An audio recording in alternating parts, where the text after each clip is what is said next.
Баршаңызға сәлем. Бүгін сіздермен красный бархат пирожный жасаймыз.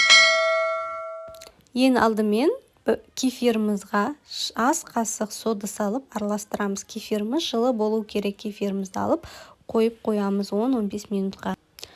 2 жұмыртқамызға шекер қосып миксермен араластырамыз.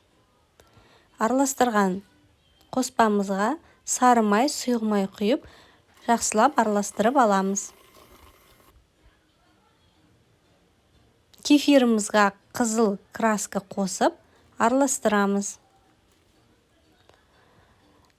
ұн мен қопсытқышты қосамыз. Барлық ұнды қоспаймыз, бөліп қосамыз.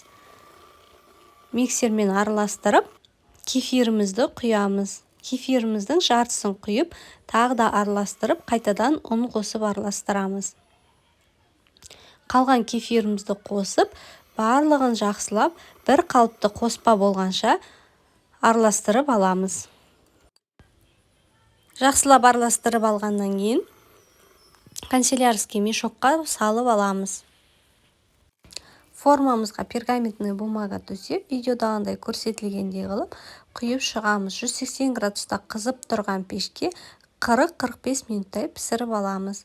Енді кремімізді дайындаймыз. Творожный сырға сары май, сахарный пудра қосып, жақсылап миксерлеп аламыз.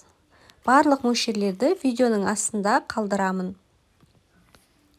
Оны канцелярский мешокқа салып аламыз. Пирожныйымызды салқындатып алып, кремін жағып шығамыз. Бетіне кремін жағып, үстіне пирожныйдың қоямыз. Пирожныйымыз өте жұмсақ және дәмді болып шығады. Жасап көріңіздер. Видеоны аса лайк басып, жаңадан рецепт жіберу үшін тіркеліп, қоңырау белгісін басып кетіңіздер. Видеоның соңына дейін көргендеріңізге рахмет.